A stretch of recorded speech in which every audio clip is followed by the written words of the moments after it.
and bienvenidos to Pica Poco Kitchen. Today we're making pambazos. Vámonos!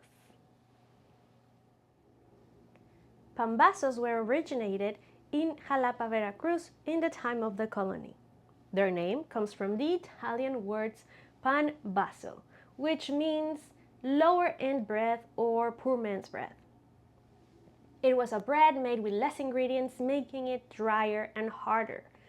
That's why people started soaking their bread in sauces before filling it in. Other story tells that they were born during the Second Mexican Empire, and no, Palpatine didn't return. I'm talking about the Habsburgs. So this bread was created to indulge Empress Charlotte and also to resemble the most iconic view of Veracruz, which is the Pico de Orizaba, an active volcano, the highest peak in Mexico, the third highest in North America, which is covered with snow. So the original version of this bread is also toasted in flour before baking it, resembling the snow. Pambazos belong to a very peculiar and uniquely Mexican dish category: garnachas. A garnacha is between a snack and lunch or dinner. It's heavier than a snack, but not yet lunch or dinner. But it really doesn't matter because we in Mexico have so much food in every corner 24/7 that any dish can be snack, breakfast, lunch, or dinner.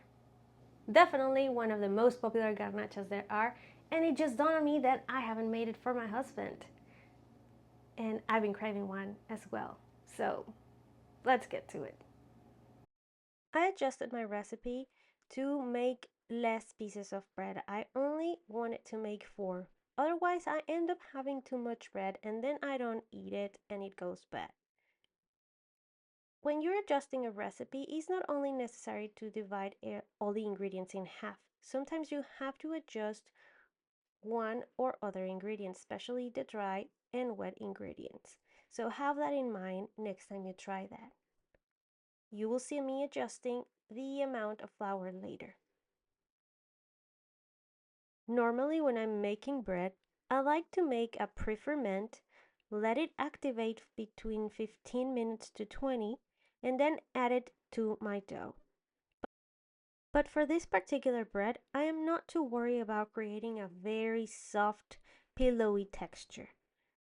So I'm gonna go ahead, make a well in my flour, and add the water and yeast all at once. Pambazo bread has a higher amount of sugar than your regular virote or bolillo. This will help to make a softer texture inside while creating a nice crust. Depending on where you live, you might need to adjust the yeast. So go between 3 and 6 grams. Before starting adding the flour, I like to just make sure that the sugar, water, and yeast are well mixed. And then I'm gonna start adding the flour little by little.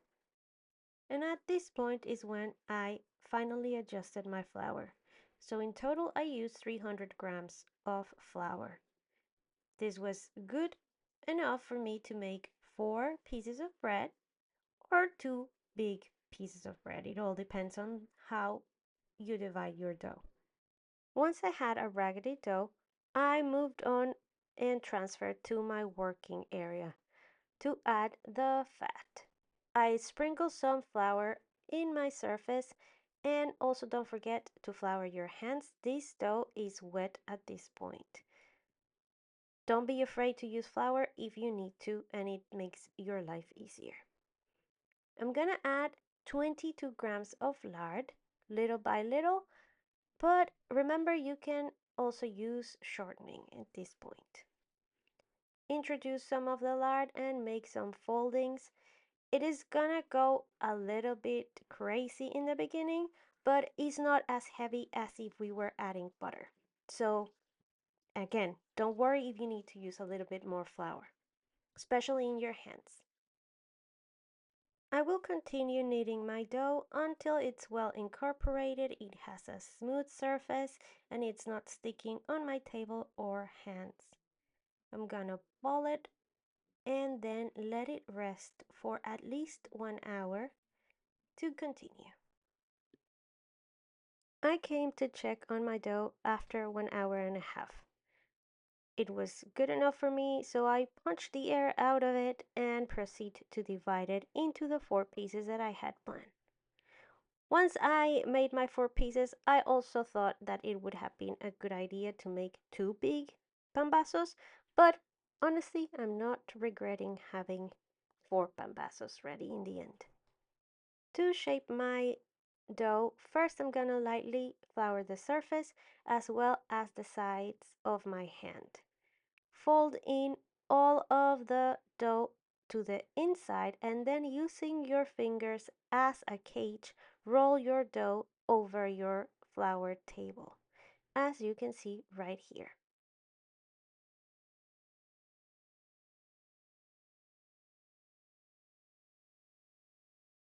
And to give them their traditional oblong shape, I'm gonna use my fingers to roll it against the table and using my pinky and thumb to set the boundaries. Once they're ready, I'm gonna transfer them to my lined baking sheet where I'm gonna give them their final shaping. Lightly with my fingers, I'm gonna tap them down to flatten them just a little bit. And don't you worry, they're gonna still grow. One more time on the rest time and then in the oven. But before I let them rest, I rub them with a little bit of neutral oil. Just put it in your hands and dab it on the top and the sides. Cover them and let them sit for 45 minutes until they look like this. Before baking them, you could dust them in flour so they get the authentic look. In a 350 oven, bake them for 20 minutes and make sure that when you tap them on the back, they sound hollow. And while we let them cool down, we're gonna start making our sauce. I'm gonna use 4 Guajillo peppers, clean and deveined, and to that I'm gonna add 2 cups of water. And we're gonna do what we do every time. We're gonna put them in the stove and let them hydrate. Let's move on to the food processor where I'm gonna put a quarter of an onion and 1 garlic clove alongside the peppers that I just rehydrated and 1 cup of the Guajillo brew. This is what I call a morning Jose. Don't forget to salt and pepper and proceed to process your sauce. I like to transfer my sauce in a bowl that is shallow enough that will allow me to coat my bread on the sides, but also big enough that the bread fits in it. I find this rectangular one perfect for the job. Let's go on with the filling. I'm gonna cook my chorizo. This is pork chorizo and is store-bought. But if you're interested in making your own, which is obviously gonna be better, I have a video on my channel. And of course, this wouldn't be chorizo with potatoes if we didn't add the potatoes. I like to slightly overcooked my potatoes so they're more on the smushy side because I like to smush my potatoes once they have absorbed all the chorizo juices and they're well mixed with everything. I feel like by doing that, it helps each bite to be more consistent and that way it doesn't fall all over the place. I mean, it will fall all over the place, but a little bit less so. Sauce is ready, bread is ready, filling ready. Let's get to the grill. I like to use 1 tablespoon of lard to get a nice chart on my pambazos.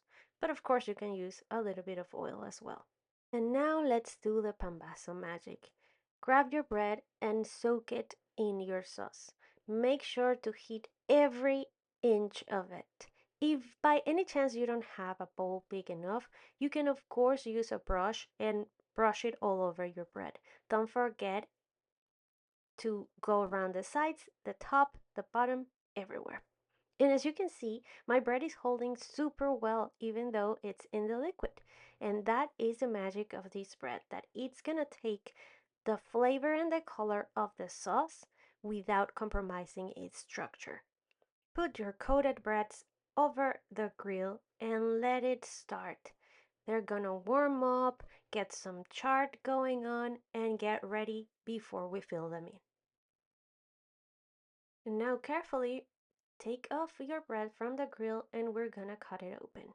You can go all the way or just enough to put the filling. I like to go all the way because I find it easier to fill that way. Let's fill our pambazo with 2 hefty spoonfuls of chorizo and potato. Put the lid back on and put it back on the grill. Flip them one side and then the other until you get those nice grill marks. And of course, we're not ready yet. We still need to dress our beautiful pambazos. And for that, I'll go with the classic onion, lettuce. Yes, mine has carrots because it comes from a bag. Don't judge me. Some Mexican cream, crema mexicana, and of course some cheese. It can be cotija or fresh cheese. And now we're talking. Look at that. And here they are. Traditionally, they're wrapped in butcher paper, but I don't have any, so I wrap mine in parchment. And that's the thing with garnachas. They have to be transportable, on the go. You know what I mean? And let's give it a go.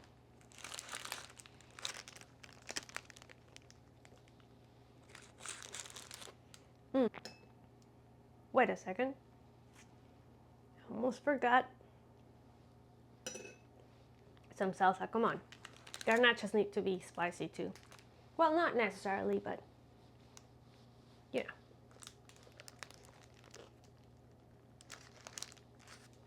know. So good. And as you can see, the bread held its shape. It has all the ingredients inside. It's not breaking apart. And because of the content of fat in it, it gets this nice and crisp outline. And the bread is still perfectly fine. It's not fully soaked in, but it gets the flavor. It gets a crunchy texture. It's just so good. And there you go. I hope you give it a try and let me know if you're interested in the world of garnachas because it's a fun ride. If you enjoy this recipe, just like this video, please share it with your friends, like, subscribe, and be notified. And for more, follow me on the socials. Adios, amigues.